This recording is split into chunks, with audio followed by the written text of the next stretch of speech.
অন্তর্বর্তী সরকারের ওপর মানুষের আস্থা আছে, বিবিসি বাংলাকে জানালেন প্রধান উপদেষ্টা। বললেন, দেশ অস্থিতিশীল করার চেষ্টা করছে একটি পলাতক দল। বন্দর ও দেশের 21টি অফডকে খালি কন্টেইনারের জট। বিদেশের তুলনায় মিলছে নামমাত্র ভাড়া। সংকট নিরসনে ব্যবস্থা নেয়ার আশ্বাস।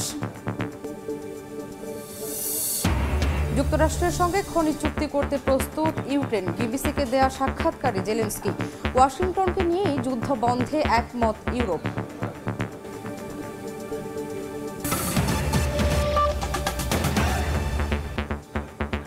সময় সংবাদের সঙ্গে আছি আমি শামীমা শাম্বাই।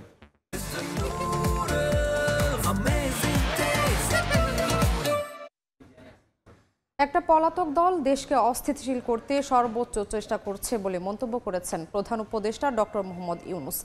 বিবিসি বাংলাকে দেয়া এক সাক্ষাৎকারে তিনি মন্তব্য করেন। জানান, অন্তর্বর্তী সরকারের ওপর মানুষের আস্থা আছে। কোনো চিন্তা ছিল না, ভাবনা ছিল না যে আমি হঠাৎ করে একটা সরকারের প্রধান হব, দায়িত্ব পাবো, এবং সেই দেশ এমন দেশ যেখানে সব তছনছ হয়ে গেছে, কোনো জিনিস আর ঠিক মতো কাজ করছে না, যা কিছু আছে ধ্বংসস্তূপের মধ্য দিয়ে কাজ করতে হবে। কাজে আমার প্রথম চেষ্টা হলো সেই ধ্বংসস্তূপ থেকে আমরা আসল চেহারাটা বের করে আনা, মানুষের দৈনন্দিন জীবন সহজ করে আনা, সেই চেষ্টাটার মধ্যে ছিলাম। তারপর আস্তে আস্তে ভবিষ্যৎটা কী হবে সেটার জন্য চিন্তা করা, কোন দিকে আমরা অগ্রসর হব। প্রথম চিন্তা আসলো যে একটা সংস্কার দরকার আমাদের, কারণ যে কারণে এই সমস্ত ঘটনা ঘটেছে, এই যে ফ্যাসিবাদী সরকার চলতে পেরেছে, 16 বছর ধরে চলতে পেরেছে, আমরা কিছুই করতে পারিনি। তিনটা নির্বাচন হয়ে গেল, ভোটারের কোনো দেখা নাই। এই যে অসংখ্য রকমের দুর্নীতি এবং ব্যর্থতা, মিসরুল ইত্যাদি। মহাসড়কের বরগুনার আমতলীর অংশে বেড়েছে সড়ক দুর্ঘটনা। 26 কিলোমিটার দীর্ঘ সড়কে গত 2 বছরে অর্ধশতাধিক দুর্ঘটনায় 25 জনের বেশি মারা গেছেন। সংশ্লিষ্টদের অভিযোগ, সড়কে বিপজ্জনক বাঁক, যত্রতত্র বাজার ও 3 চাকার যান চলাচলের কারণে বেড়েছে দুর্ঘটনা। আর পুলিশ বলছে, মহাসড়কে 3 হুইলার চলাচল বন্ধ করতে পারলে দুর্ঘটনা কমে আসবে। রুবেল হোসেনের ছবিতে সাইফুল মিরাজের রিপোর্ট। মহাসড়কে ভারী যানবাহনের সঙ্গে পাল্লা দিয়ে চলছে 3 চাকার হালকা বাহন। কোথাও কোথাও পুরো সড়কই দখল করে রেখেছে সিএনজি ও অটোরিকশা। এ চিত্র ঢাকা কুয়াকাটা মহাসড়কের বরগুনার আমতলী অংশের। সম্প্রতি সড়কটিতে বেড়েছে প্রাণহানি। গত 2 বছরে অর্ধশতাধিক সড়ক দুর্ঘটনায় নিহত হয়েছেন 25 জনের বেশি। সংশ্লিষ্টরা বলছেন, পদ্মা সেতু চালুর পর এ সড়কে যানবাহন চলাচল বাড়লেও সে তুলনায় প্রশস্ত করা হয়নি সড়ক। পাশাপাশি বিপজ্জনক বাঁক, যত্রতত্র বাজার ও 3 চাকার যান চলাচলের কারণে বেড়েছে দুর্ঘটনা। 3 চাকা গাড়িগুলো যারা চালায়, এদের কোনো গাড়ি চালানোর তো জ্ঞান নাই, এরা যে মিশমি চালায়, যার কারণে দুর্ঘটনার কারণ। মহাসড়কের উপর অবৈধভাবে গাড়ি পার্কিং, এই যে অটো, মাহিন্দ্র, সিএনজি, এগুলোর কারণে আমাদের সড়ক দুর্ঘটনার কবলিত হওয়া লাগে। অটো রিস্কালারা বাচ্চারা চালায়, ওরা ডাইনও বোঝে না, বায়ও বোঝে না, হঠাৎ কান রাস্তা দিয়ে উঠতে যায়। সড়কটি 4 লেনে উন্নীত করতে জমি অধিগ্রহণের প্রস্তাবনা ঊর্ধ্বতন মহলে পাঠিয়েছে সড়ক বিভাগ। তবে এ নিয়ে ক্যামেরার সামনে কথা বলতে রাজি হয়নি বিভাগের কেউ। পুলিশ বলছে, হাইওয়েতে 3 চাকার যান চলাচল রোধে সর্বোচ্চ চেষ্টা চলছে। 3 হুইলার যে যানবাহনগুলি আছে, বিশেষ করে অটোরিকশা, অটো, এদের কারণে দ্রুতগামী যানবাহনগুলো স্লো করতে হয়, এবং অনেক সময় নিয়ন্ত্রণ হারিয়ে ফেলে চালকরা। আমাদের পুলিশ কাজ করতেছে। এখন মাঝখানে দেখা যায় যে গলি রাস্তা থেকে কিছু থ্রিল হাইওয়েতে উঠে আবার অন্য গলি দিয়ে বের হয়ে যায়। আমরা এটা বন্ধ করার চেষ্টা করতেছি, কিন্তু সম্পূর্ণটা বন্ধ করা সম্ভব না। সবশেষ গত 12 ফেব্রুয়ারি এ মহাসড়কে যাত্রীবাহী বাস চাপায় অটোরিকশার 3 যাত্রীর মৃত্যু হয়েছে। সাইফুল মিরাজ, সময় সংবাদ, বরগুনা। সুনামগঞ্জে নিয়ন্ত্রণ হারিয়ে যাত্রীবাহী বাস খাদে পড়ে অন্তত 15 জন আহত হয়েছেন। ভোরে ময়মনসিংহ থেকে যাত্রীবাহী একটি বাস সুনামগঞ্জ যাচ্ছিল। শান্তিগঞ্জ উপজেলার ডাবর এলাকায় পৌঁছালে নিয়ন্ত্রণ হারিয়ে বাসটি রাস্তার পাশে খাদে পড়ে যায়। এতে গুরুতর আহত হন 15 যাত্রী। পরে তাদের উদ্ধার করে স্থানীয় বিভিন্ন হাসপাতালে পাঠায় স্থানীয়রা। যাত্রীদের দাবি, চালকের অসতর্কতায় ঘটেছে এই দুর্ঘটনা।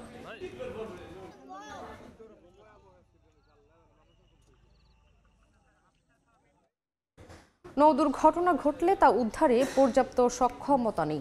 সরকারি তথ্য বলছে, গত 15 বছরে 5 শতাধিক নৌযান ডুবিতে অর্ধেকই উদ্ধার করা যায়নি। টাকার বিনিময়ে চালকদের সনদ বিক্রি হয় বলেও অভিযোগ তদারকি সংস্থার বিরুদ্ধে। নামে মাত্র আধুনিকতার বেড়াজালে দুর্ঘটনা কমছে না বলে মত পর্যবেক্ষকদের। যদিও উদ্ধার তৎপরতা বাড়াতে বেশ কিছু প্রকল্প নেওয়া হয়েছে বলে দাবি করেছে বিআইডব্লিউটিএ। বিস্তারিত অপূর্ব রিপোর্টে।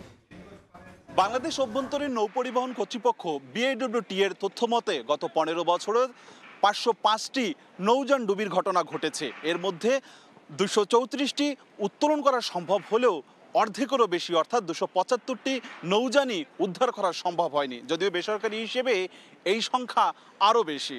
এখন প্রশ্ন উঠেছে, দেশে যদি নৌযান দুর্ঘটনা ঘটে তা উদ্ধারে কতটা সক্ষম বাংলাদেশ?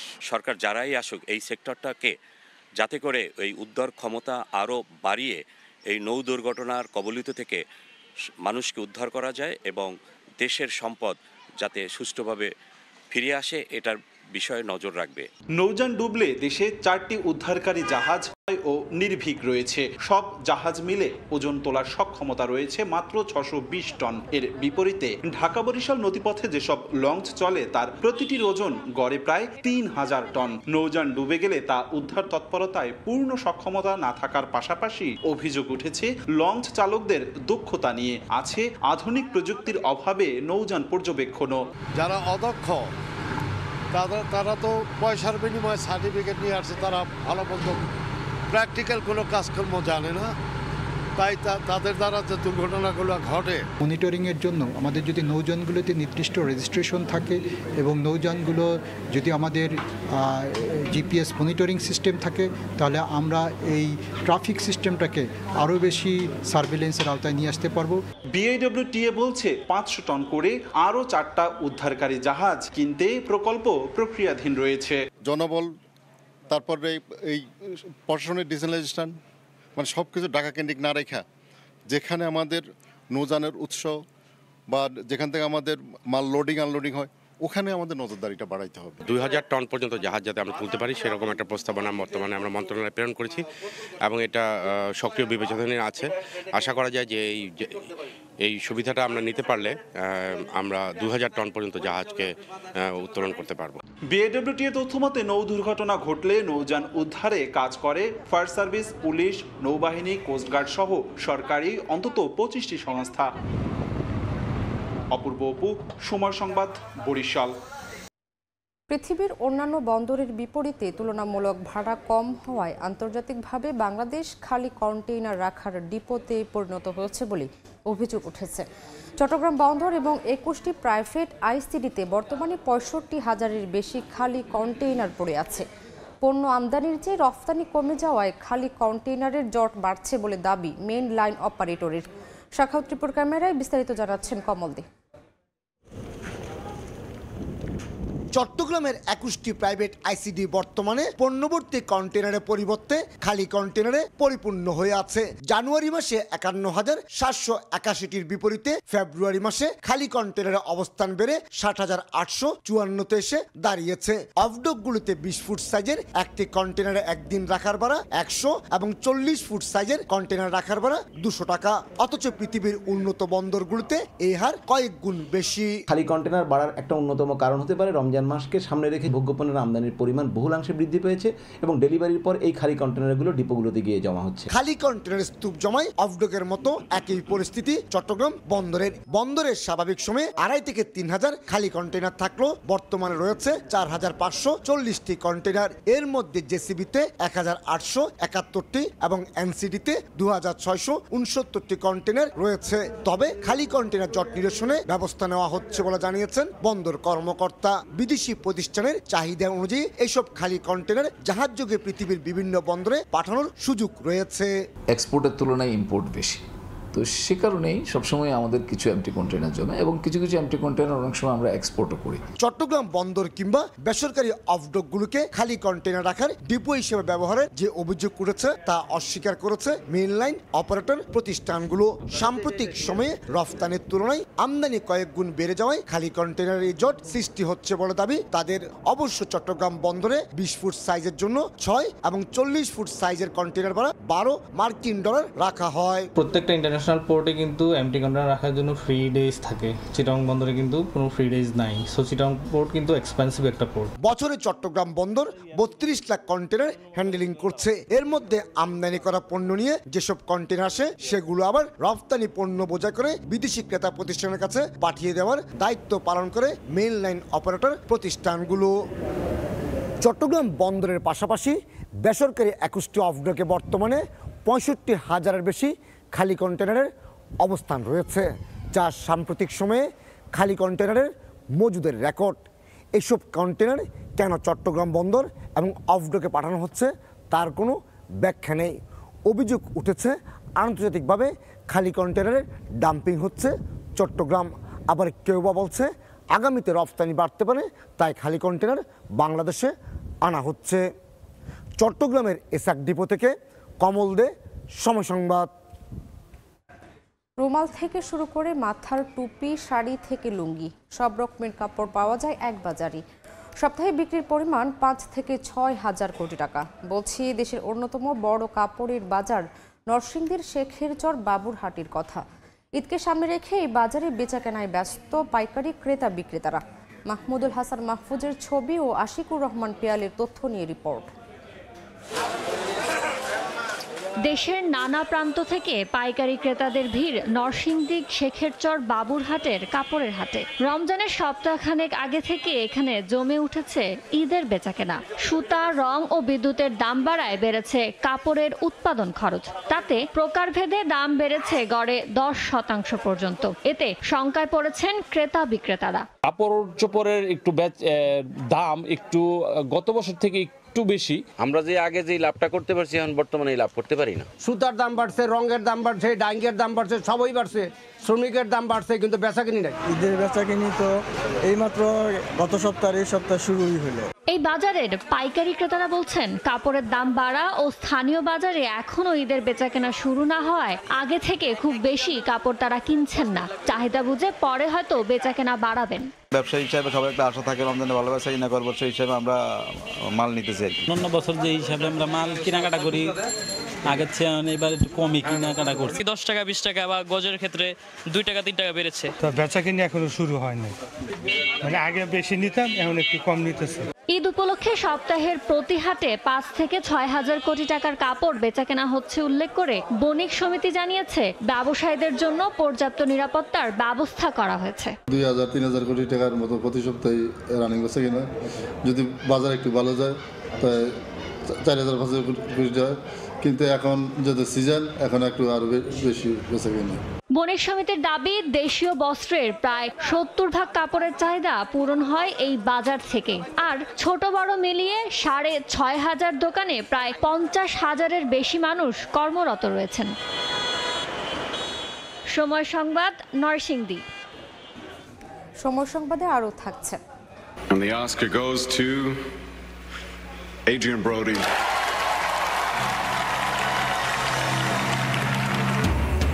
যুক্তরাষ্ট্রে অস্কারের 97তম আসর। সেরা অভিনেতার পুরস্কার জিতলেন অ্যাড্রিয়ান ব্রডি, পেলেন দ্য ব্রুটালিস্ট সিনেমার জন্য। সেরা পরিচালক শন বেকার। জিয়া চ্যারিটেবল ট্রাস্ট দুর্নীতি মামলায় বিএনপি চেয়ারপারসন বেগম খালেদা জিয়ার খালাসের রায় বহাল রেখেছেন সুপ্রিম কোর্টের আপিল বিভাগ। সোমবার বিচারপতি মোহাম্মদ আশফাকুল ইসলামের নেতৃত্বে 3 সদস্যের বেঞ্চ এই আদেশ দেন। এর আগে গত 27 নভেম্বর জিয়া চ্যারিটেবল ট্রাস্ট দুর্নীতি মামলায় বেগম খালেদা জিয়াকে 7 বছরের দণ্ড থেকে খালাস দেন হাইকোর্ট। এই রায়ের বিরুদ্ধে আবেদন করে রাষ্ট্রপক্ষ দুর্নীতি দমন কমিশন 2018 সালের অক্টোবরে জিয়া চ্যারিটেবল ট্রাস্ট দুর্নীতি মামলায় বিএনপি চেয়ারপারসন বেগম খালেদা জিয়াকে 7 বছরের সশ্রম কারাদণ্ড দিয়েছিলেন বিশেষ জজ আদালত। 5 আগস্টের রাজনৈতিক পট পরিবর্তনের পর একে আইনি প্রক্রিয়ায় সব মামলা থেকে খালাস পান বিএনপি নেত্রী। রমজান উপলক্ষে রাজধানীর বিভিন্ন এলাকায় ন্যায্য মূল্যে পণ্য বিক্রয় করছে দেশের অন্যতম ভোগ্যপণ্য বাজারজাতকারী প্রতিষ্ঠান সিটি গ্রুপ। এই মুহূর্তে রাজধানীর কারওয়ান বাজারে আছেন রিপোর্টার শফিকুজ্জামান রুবেল। বিস্তারিত জানতে সরাসরি যাচ্ছি তার কাছে।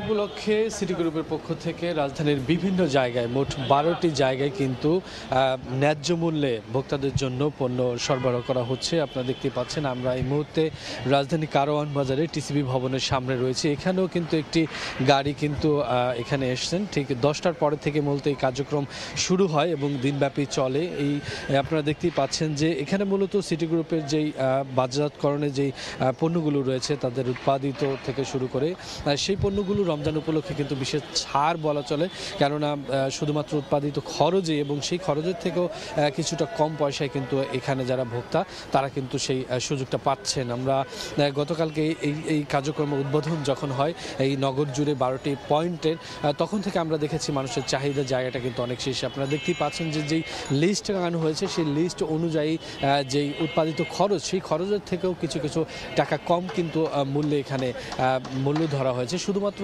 রমজান উপলক্ষে এই ছাড়টি সিটি গ্রুপের পক্ষ থেকে নেওয়া হয়েছে এবং ভোক্তাদের কথা বিবেচনা করে পুরো রমজান জুড়েই রাজধানীর এই 12টি পয়েন্টে তারা কিন্তু এই সেবাটি দিয়ে যাবেন। আপনাদের জ্ঞানার্থে একটু জানিয়ে রাখি যে সিটি গ্রুপের পক্ষ থেকে এই বিশেষ মূল্যে রাজধানীর যেরকম কারওয়ান বাজার, আমরা জানি প্রেস ক্লাবে, মালিবাগে,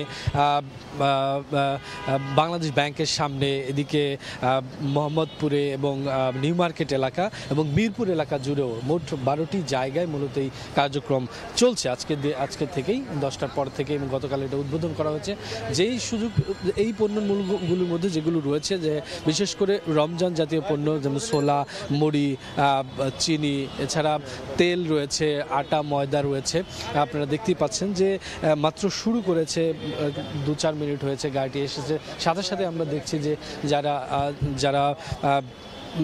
যারা ভোক্তা রয়েছেন তারা কিন্তু এখানে উপস্থিত হয়েছেন এবং এই কার্যক্রমটি সিটি গ্রুপের পক্ষ থেকে মাসব্যাপী চলবে এবং কোনো রকমের আসলে ন্যায্য মূল্য যেটা বলা হয় একদম উৎপাদিত খরচেই ভোক্তারা কিন্তু এই সুবিধাটা পাবেন। তো সব মিলে এই ছিল কারওয়ান বাজার থেকে এই মুহূর্তে। দেখছেন সময় সংবাদ। স্যাটেলাইট ভিত্তিক ইন্টারনেট সেবার দ্বার প্রান্তে বাংলাদেশ। জরুরি প্রয়োজনে সরকারকে সহযোগিতা করা এবং দেশীয় প্রতিষ্ঠান থেকে ব্যান্ডউইথ কেনাসহ বেশ কিছু শর্তে স্টারলিংককে লাইসেন্স দিতে যাচ্ছে বিটিআরসি। চলতি সপ্তাহে স্যাটেলাইট ইন্টারনেট সেবার খসড়া নীতিমালা চূড়ান্ত অনুমোদনের জন্য টেলিযোগাযোগ মন্ত্রণালয়ে পাঠাচ্ছে নিয়ন্ত্রক সংস্থা। মন্ত্রণালয়ের অনুমোদন পেলে স্টারলিংককে লাইসেন্স দেওয়ার প্রক্রিয়া শুরু করবে বিটিআরসি। আবাসিকে খরচ পড়তে পারে মাসে 14,000 টাকা। শুভকানের রিপোর্ট। ভূপৃষ্ঠ থেকে প্রায় 550 কিলোমিটার উপরে কক্ষপথে স্থাপন করা প্রায় 7,000 স্যাটেলাইটের মাধ্যমে বাসাবাড়ি, অফিস কিংবা দুর্গম পাহাড়ে সরাসরি ইন্টারনেট সেবা দিচ্ছে ইলন মাস্কের প্রতিষ্ঠান স্টারলিংক। একটি স্টারলিংক কিট বা অ্যান্টেনার মাধ্যমে সেকেন্ডে সর্বোচ্চ 220 Mbps গতির ইন্টারনেট পান গ্রাহকরা। সম্প্রতি স্পেসএক্সের কর্ণধারের সঙ্গে ফোনালাপ এবং সবশেষ গেল 19 ফেব্রুয়ারি পাঠানো চিঠিতে 90 কার্যদিবসের মধ্যে বাংলাদেশে স্টারলিংকের ইন্টারনেট সেবা চালুর প্রস্তাব দেন প্রধান উপদেষ্টা ডক্টর মোহাম্মদ ইউনূস।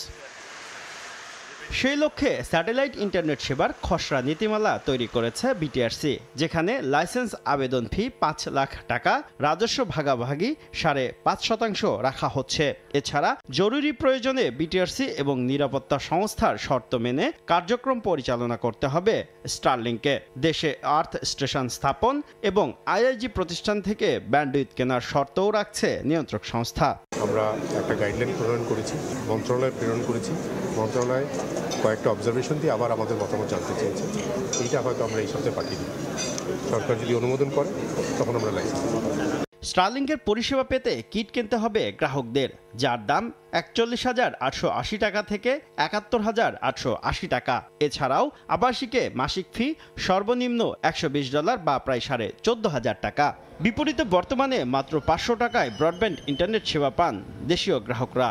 এরপরও স্থানীয় সেবাদাতাদের সুরক্ষার দাবি সংশ্লিষ্টদের। আমরা যে পরিমাণে ভ্যাট দিচ্ছি স্টারলিংকে সেই পরিমাণ ভ্যাট দিতে হবে। আমরা যেভাবে লক সার্ভার মেনটেন করছি, যেটা ল এনফোর্সমেন্ট এজেন্সি চাওয়া মাত্রই আমরা দিতে বাধ্য থাকি, স্টারলিংকের জন্য ঠিক সেম নীতিটা, পলিসিটা থাকা উচিত। বর্তমানে বিশ্বের 100টির বেশি দেশে কার্যক্রম পরিচালনা করছে স্টারলিংক। শুভ খান, সময় সংবাদ, ঢাকা। সময় সংবাদ। যুক্তরাষ্ট্রের সঙ্গে খনিজ সম্পদ নিয়ে চুক্তি করতে প্রস্তুত ইউক্রেন। বিবিসিকে দেয়া এক সাক্ষাৎকারে কথা জানান প্রেসিডেন্ট ভলোদিমির জেলেনস্কি। ইউক্রেন সংকট নিয়ে 4 বিষয়ে ঐকমত্যে পৌঁছেছে ইউরোপের নেতারা। রাশিয়ার বিরুদ্ধে লড়াই চালিয়ে যেতে ইউক্রেনকে 160 কোটি পাউন্ড দেওয়ার ঘোষণা যুক্তরাজ্যের। রোববার লন্ডনের ল্যাংস্টার হাউসে ইউক্রেন সংকট নিয়ে জেলেনস্কির পাশাপাশি সম্মেলনে যোগ দেন ইউরোপের বিভিন্ন দেশ ও জোটের নেতারা। এই সম্মেলনে খোলামেলা আলোচনা করা হয়েছে বলে জানান ইউরোপীয় কমিশনের প্রধান উর্সুলা ভন। সম্মেলনে 4টি বিষয়ে ইউক্রেনের সঙ্গে মতৈক্য প্রকাশ করেছে ইউরোপ বলে জানিয়েছে ব্রিটিশ প্রধানমন্ত্রী। যুদ্ধ চলাকালে ইউক্রেনের সামরিক সহায়তা অব্যাহত রাখা এবং রাশিয়ার ওপর অর্থনৈতিক চাপ বৃদ্ধি করা, স্থায়ী শান্তির ক্ষেত্রে ইউক্রেনের সার্বভৌমত্ব ও নিরাপত্তা নিশ্চিত করা এবং যেকোনো শান্তি আলোচনার টেবিলে ইউক্রেনকে শামিল রাখা। কিয়ার স্টারমার আরও জানান, ভবিষ্যতে ইউক্রেনে রাশিয়ার আক্রমণ ঠেকানোর লক্ষ্যে ইউরোপের নেতাদের একসঙ্গে কাজ করতে হবে। একই সঙ্গে কিয়েভের সুরক্ষার জন্য একটি জোট গঠন করতে হবে এবং দেশটিতে শান্তি নিশ্চিত করতে হবে। পাশাপাশি রাশিয়ার বিরুদ্ধে লড়াই চালিয়ে যাওয়ার জন্য ইউক্রেনকে 160 কোটি পাউন্ড দেওয়ার ঘোষণা দিয়েছেন তিনি। যুক্তরাজ্যের দেয়া এই অর্থ খরচ করে ইউক্রেনের জন্য 5000-এর বেশি ক্ষেপণাস্ত্র কেনা হবে। ইউক্রেনকে সহায়তা এবং পূর্ব সীমান্ত সুরক্ষার প্রয়োজনীয়তা নিয়ে সম্মেলনে কথা হয়েছে বলে এক্সে বার্তা দেন পোল্যান্ডের প্রধানমন্ত্রী ডোনাল্ড টাস্ক। সতর্ক বার্তা দেন ইতালির প্রধানমন্ত্রী জর্জিয়া মেলোনিও। যুক্তরাষ্ট্র, কানাডা এবং ইউরোপের নিরাপত্তার মূল চাবিকাঠি ট্রান্স আটলান্টিক ঐক্য বলেন জার্মানির বিদায়ী চ্যান্সেলর ওলাফ শলস। নেদারল্যান্ডসের প্রধানমন্ত্রী ডিক স্কোফো ইউরোপের নিরাপত্তা নিয়ে কড়া বার্তা দেন। বলেন, নিজেদের নিরাপত্তার দায়িত্ব ইউরোপকেই নিতে হবে। সম্মেলন শেষে বিবিসির মুখোমুখি হন ইউক্রেনের প্রেসিডেন্ট ভলোদিমির জেলেনস্কি। ওয়াশিংটনের সঙ্গে খনিজ চুক্তি স্বাক্ষর করতে কিয়েভ প্রস্তুত বলে জানান তিনি। আমাদের পক্ষ থেকে আমরা স্বাক্ষর করতে প্রস্তুত। আমি সত্যিই মনে করি মার্কিন যুক্তরাষ্ট্রও প্রস্তুত থাকবে। হয়তো কিছু বিষয় বিশ্লেষণ করার জন্য তাদের সময় প্রয়োজন। গেল শুক্রবার হোয়াইট হাউসে ডোনাল্ড ট্রাম্পের সঙ্গে জেলেনস্কির বৈঠককালীন বাকবিতণ্ডার জেরে দুই দেশের মধ্যে চুক্তি হওয়ার কথা থাকলেও হয়নি। বাতিল করা হয় দুই প্রেসিডেন্টের যৌথ সংবাদ সম্মেলন। অর্জিতা শেহজিন, সময় সংবাদ। দেখছেন সময় সংবাদ। চূড়ান্ত হলো চ্যাম্পিয়ন্স ট্রফির সেমিফাইনালিস্ট ও তাদের প্রতিপক্ষ। 4 ও 5 মার্চ দুবাই এবং লাহোরে অনুষ্ঠিত হবে ফাইনালে ওঠার লড়াই। সেমিফাইনালের জন্য অবশ্য আগেই জায়গা নিশ্চিত করে রেখেছে 4 দল। গ্রুপ চ্যাম্পিয়ন ও রানার্স আপ বিবেচনায় কারা কোন দলের বিপক্ষে খেলবে তা নিশ্চিত হয়নি। প্রথম সেমিফাইনালের মুখোমুখি হবে ভারত ও অস্ট্রেলিয়া। নিউজিল্যান্ডকে হারিয়ে অপরাজিত থেকে এই গ্রুপ থেকে চ্যাম্পিয়ন হয়ে সেমিতে পা রেখেছে টিম ইন্ডিয়া। তাদের প্রতিপক্ষ বি গ্রুপের রানার্স আপ দল অস্ট্রেলিয়া। আর দ্বিতীয় সেমিফাইনালে বি গ্রুপের চ্যাম্পিয়ন দল সাউথ আফ্রিকা লড়বে অপর গ্রুপের রানার্স আপ দল নিউজিল্যান্ডের বিপক্ষে। এই ম্যাচটি অনুষ্ঠিত হবে পাকিস্তানের গাদ্দাফি স্টেডিয়াম লাহোরে। এই পর্যায়ে শীর্ষ সংবাদগুলো জানিয়ে দিচ্ছে আরেকবার। দেশ বিদেশে আস্থা ও সমর্থন অর্জন করেছে অন্তর্বর্তী সরকার। বিবিসি বাংলাকে প্রধান উপদেষ্টা বললেন, দেশকে অস্থিতিশীল করার চেষ্টা করছে একটি পলাতক দল। এই ছিল সময় সংবাদের সঙ্গেই থাকুন সময়ের।